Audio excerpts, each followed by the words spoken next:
Say hello to the camera, Ozzy. Hey guys, it's Amber. So for the last week, I've been trying to figure out what I want to do for this video. And I've been struggling. I had an idea, it didn't work out. I started to hate it. And now I just got a great idea because I was just playing Assassin's Creed and I thought, what if I made little Chibi Greek monsters? You know, like say I made a Minotaur, Medusa, and even a Cyclops or like a centaur or something, you know, mythological creatures. I love mythological creatures and I thought it'd be so fun to make some Chibi ones, you know, and I really think we're gonna do it and have some fun with it. And who knows, if they come out good, I might even make some stickers and patterns with them. But I don't know, we gotta see first. So on that note, let's get to the video. So the first thing I need to do is get some sketches done. I'm gonna do a bunch of sketches on here of little creatures, and then I'm gonna take them and put them onto my computer where I will digitally, recreate them digitally and color them. I'm just gonna do all the sketching process here to get the ideas and pick whichever ones I like best. So let's get to it.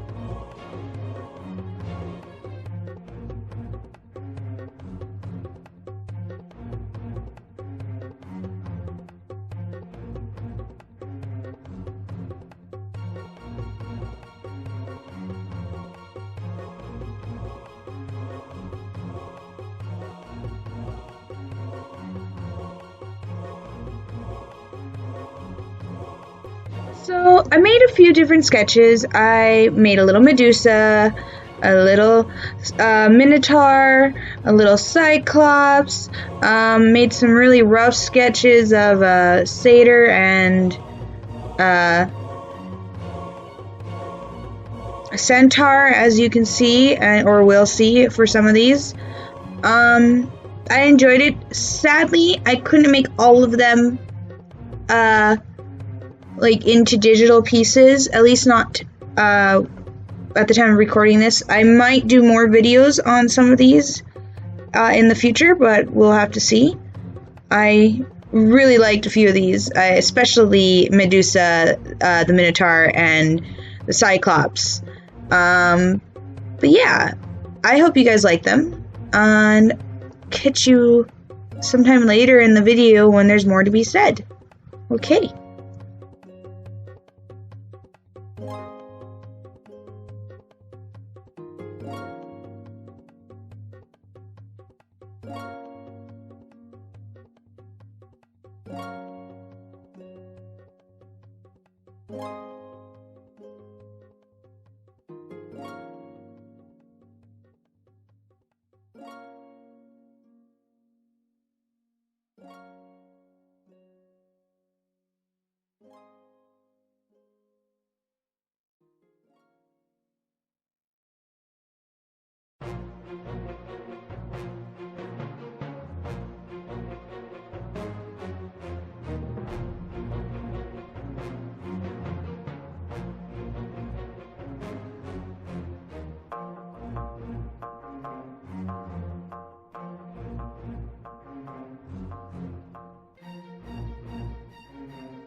that the sketches are complete and done, I've taken photos of them with my phone and emailed them to myself so I could open them into my tablet.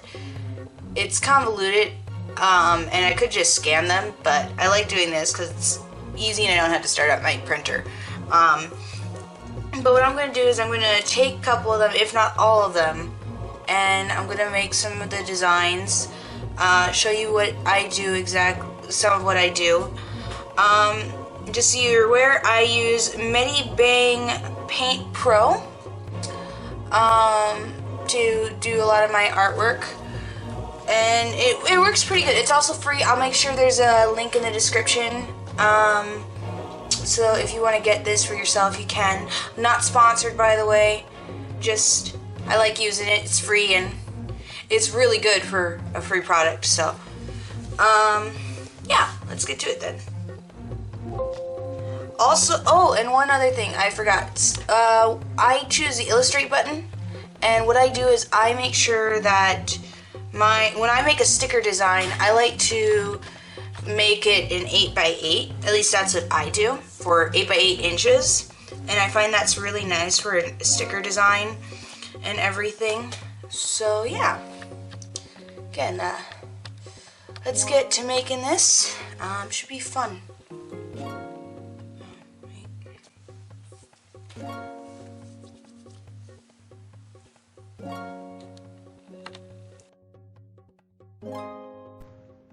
So to let you know why I upload an image is I like to sort of go and draw over my previously made piece occasionally, and this helps me to, like, especially if I want to make one of my traditional pieces digital, it helps me to get things right and I at least figure out the proportions and where I want everything before I go and either redraw it all over again or I'll just copy it. But for this one, I wanted to get the proportions right. I knew this sketch wasn't proportionally well done, so I went over it and made a little stick figure body sort of thing in order to do it. And then I went over with another layer, and when I do this, I always use the Pen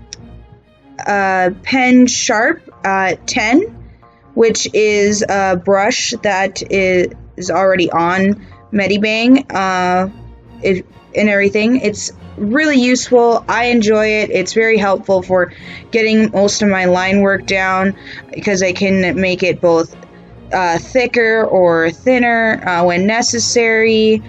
I like it for my digital pieces, basically.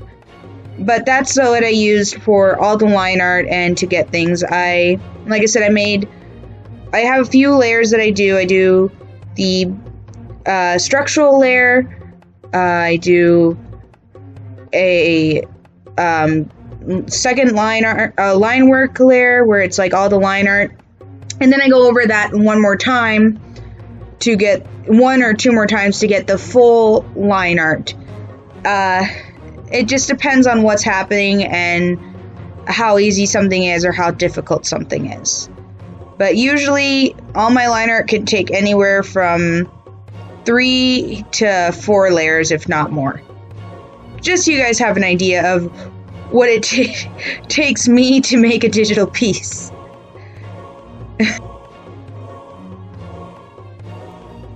One more thing. Also, one thing I find really helpful to do is to reverse is to like flip the canvas sort of so that I can see what it's looking like, just so I can make things more proportional and helpful, and make sure all my lines are coming out right and nothing's wonky.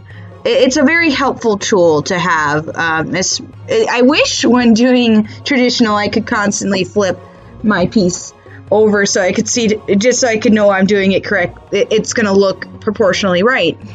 But that is the problem with traditional, and the benefit of digital is that you can constantly flip your piece over to see if it looks good flipped over or bad flipped over and see if it needs work or not.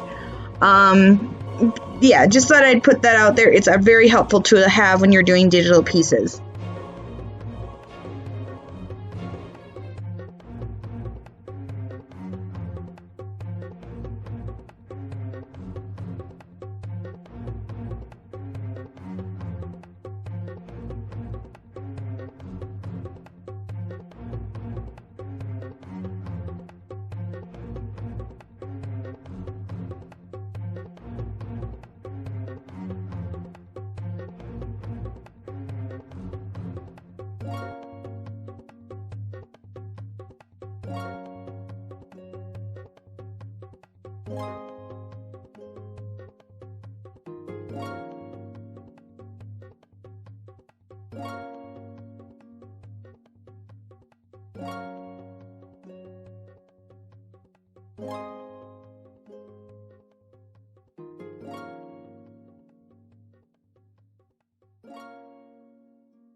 Okay, so I just went and did another line art, another pass over for the design.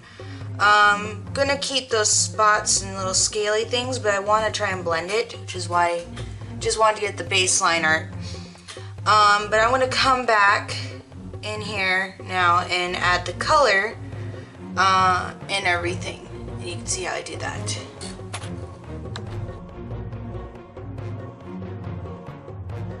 So when I color my pieces, I like to first make sure that my line art layer is labeled as line art, so that way I don't get it mixed up with anything. And I also like, the best thing, what I do that I find very easy is to just do solid squares of color. I did try experimenting with just filling it in, but I don't like with the bucket tool, but it just doesn't work very well for what I do. And it's kind of spotty, in my opinion, but I just do a nice square block of color. I always start out with white, and then I add the different colors whenever possible. I try to do as few layers as possible, but I go from the layer that's closest to the bottom. So I start like with this one, I start with the rock, and worked my way up to things, other colors like the greens for her skin and her hair. And again, I try to do as few layers as possible. And try to keep colors that aren't touching each other on the same layer, and I find this very helpful in order to do things. And when I'm erasing the color, I just go in and I sort of like cut out, like I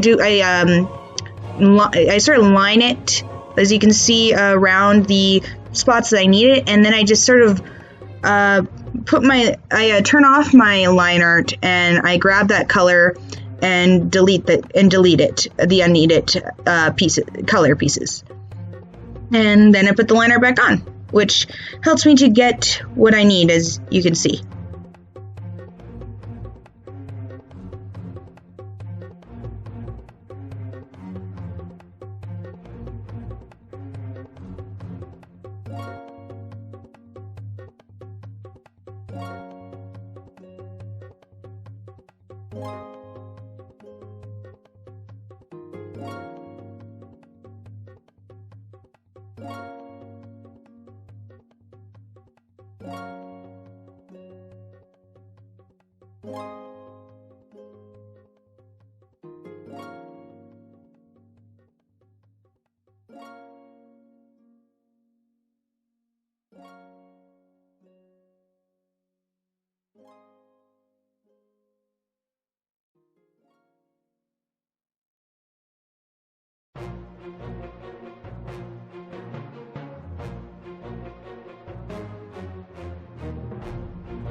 Okay, so normally I use a black line art for my final line art, but for this one I decided to go with a dark green.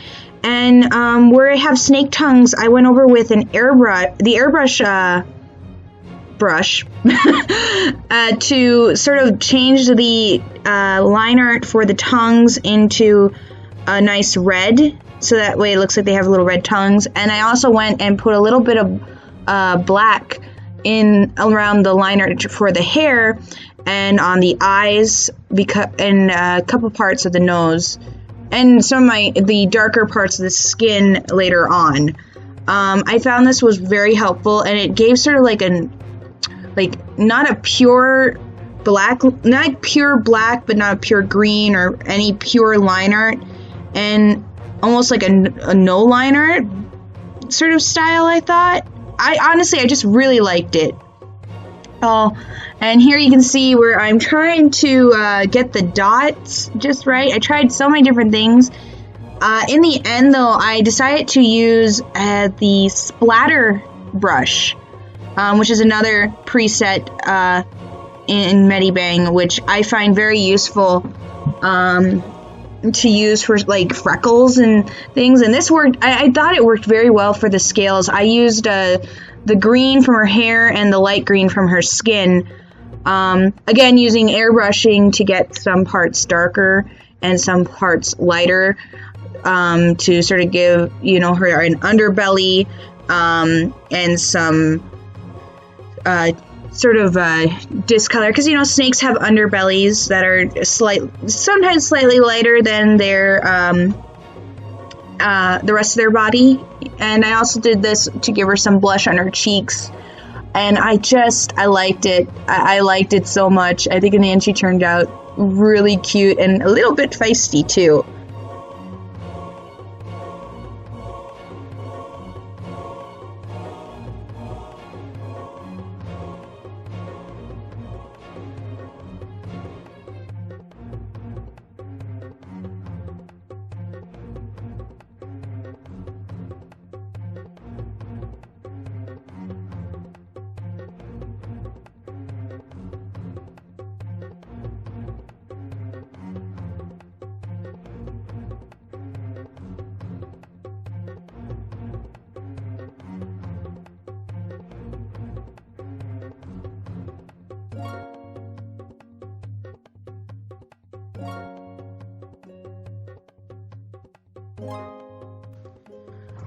So one thing you'll notice me do shortly is I go through the blending layers, I think it's called. I'm not really sure. If you know anything about layers, you can make them either multiply or like screen, burn, different things like that. I think I chose burn for this one, and I did that for like the splatter brush for the scales, and I really liked that one. It was either that or multiply. I think it was burn though. I also brought in that splatter brush for the rocks, and again I went through and all the different blending layers and chose one I felt really worked. And for that I just used a dark gray and a light gray, which really worked. And then the shading, I went in and I just used an airbrush, brought in that dark green from the hair again, because it really worked as a good shading, and I multiplied the layer. And then I did a second layer with a smaller sized airbrush to get all the fine details, using that same green, and again making it a multiply layer. And I find this really works. And all those layers that I do over are usually clipped. I like to have all my layers clipped above my white when it comes to the color. The line art, of course, was not clipped because otherwise the line art may not show up so nicely. But that's sort of how I do it. Eventually I do come in with the white, and I put that between my first and second layer shading, and I just sort of adjust that color as need be. In general, it's pretty easy. It works. It helps. And like when I say adjust the color, I adjust the opacity, and I do that for all my layers when it comes to the shading and highlights, is I adjust the opacity to what is necessary and looks right. But yeah, not much else to say there, I don't think.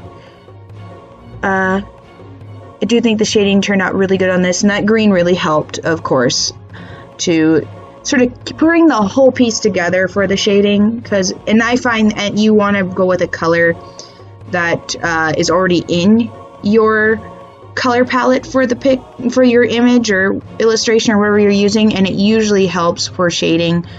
Other good shadings, though, if you don't want to do that, is you can just go with like a purple or an orange, depending on what you want to do for lighting. But I liked the green in this one. I thought it was really well done, and it worked really good with everything.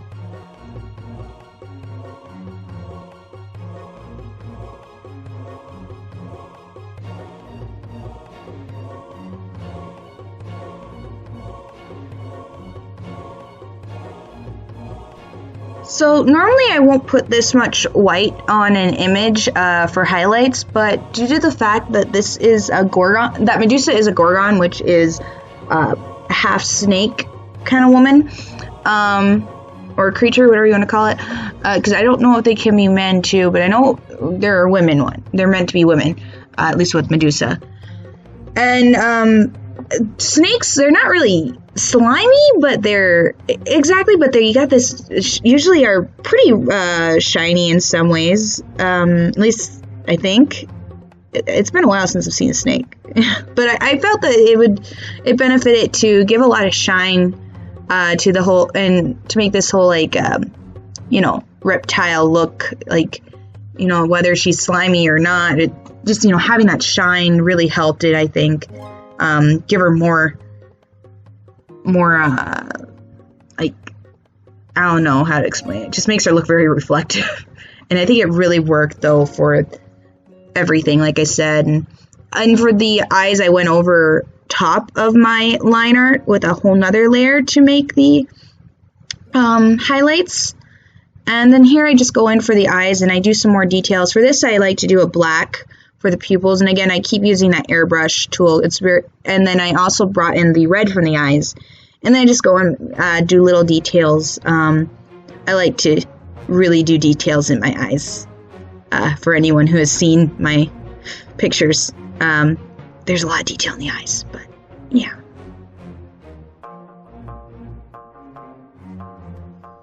So I am really happy with this. I think it came out really great. She's so cute. She's feisty. It's just great. I love it. I hope you guys liked it too. As always, all the links I mentioned will be in the description below, along with my links to my Facebook, Tumblr, Twitter, and my Ko-fi, which I do have commissions open on. If you guys want to get something, you can get something like this. I'll also be posting a link to my Redbubble down below, where she will be, where Medusa will be appearing. And, if you liked this video, you want to see more, and you want me to make those other little monsters into stickers or designs like this, let me know in the comments. And, give the video a like, subscribe, all that stuff. As always, I'll put some video links to previous stuff and everything. And I hope you guys have a good weekend. Yeah. Enjoy yourselves.